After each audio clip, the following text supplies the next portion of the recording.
Bonjour, l'objet de cette vidéo va être de faire une petite série de questions-réponses.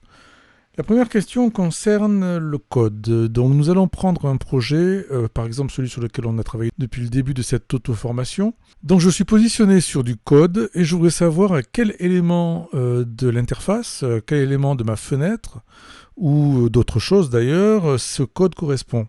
Et bien ici le raccourci clavier à utiliser c'est CTRL ALT F2 et qui me ramène automatiquement, comme vous le voyez, au bouton dans le code duquel j'étais, où je peux retourner bien sûr en faisant ici un clic droit code ou F2.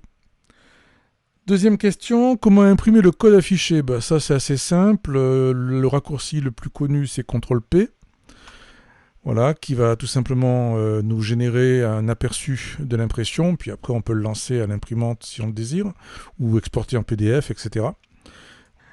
Comment faire du chercher-remplacer? Ça c'est facile aussi, on sélectionne par exemple quelque chose que l'on veut chercher, ou pas d'ailleurs, enfin peu importe, et on fait un CTRL F. CTRL F comme find en anglais. Ici on a une zone de saisie dans laquelle on va pouvoir taper ce que l'on cherche, donc puisque je n'avais rien sélectionné avant. Supposons que je cherche par exemple fen comme fenêtre.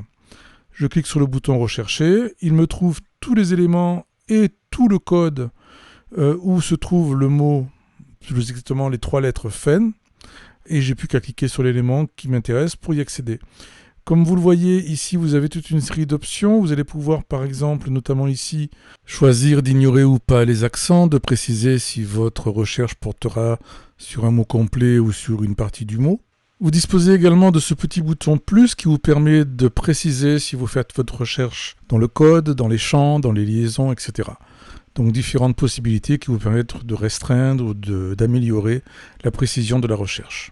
Que signifient les plus et les moins qui se trouvent dans l'éditeur de code ici dans le texte? Eh bien, ça permet tout simplement de fermer et d'ouvrir des portions de texte, comme par exemple les boucles, les conditions, les selon ici. Les commentaires éventuels restent toujours visibles au-dessus des textes repliés. La combinaison de touches CTRL * du pavé numérique vous permet de déplier tout le code replié. Peut-on identifier la personne qui a écrit une ligne de code? Il suffit d'appuyer sur F6 pour voir apparaître le prénom de la personne ainsi que la date. Dans le même ordre d'idées, si vous voulez afficher les numéros de lignes de code, vous pouvez aller dans le volet affichage et cocher la case afficher les numéros de ligne, ce qui vous permet donc de voir les lignes numérotées, le raccourci clavier correspondant étant CTRL-G. Comment obtenir de l'aide ou la syntaxe d'une fonction WLangage? En fait, vous avez plusieurs méthodes. Quand vous commencez à taper le nom d'une fonction, par exemple hlib1er, vous constatez déjà que vous avez à votre disposition un assistant qui va vous aider à remplir les paramètres de la fonction. Vous avez également la possibilité de survoler tout simplement le nom de la fonction pour avoir une aide un petit peu plus complète. Et vous pouvez également appuyer sur F1 et obtenir la page d'aide correspondante de l'aide en ligne.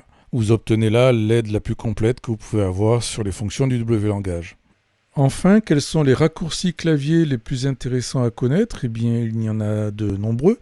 Vous pouvez par exemple, quand vous êtes sur un élément du projet, admettons un bouton, appuyer sur F2 pour faire apparaître les événements correspondants. Vous pouvez, en faisant CTRL F2, revenir sur l'élément duquel vous êtes parti. Vous avez la possibilité, lorsque vous êtes dans le code, d'utiliser la combinaison de touches CTRL L pour supprimer une ligne, CTRL D pour dupliquer une ligne autant de fois que nécessaire. Vous pouvez utiliser la touche de tabulation pour indenter les lignes ou Shift tabulation pour revenir en arrière. Vous avez également la possibilité de mettre une ou plusieurs lignes en commentaire en les sélectionnant et en appuyant sur CTRL/ du pavé numérique, ou alors le / du pavé numérique tout seul quand plusieurs lignes sont sélectionnées, CTRL-SHIFT/ pour retirer le commentaire.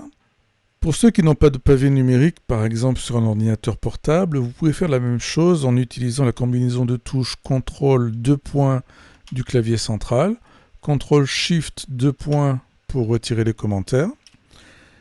Et enfin, vous pouvez, avec la combinaison de touches CTRL-R, réindenter les lignes, soit les lignes sélectionnées, soit les lignes du code courant ou des éléments que vous sélectionnez dans ce petit menu. Donc par exemple ici, si je décale les lignes sur la gauche, admettons, puis je décide de les réindenter correctement, je fais un CTRL R, je valide, et voilà mon texte correctement aligné.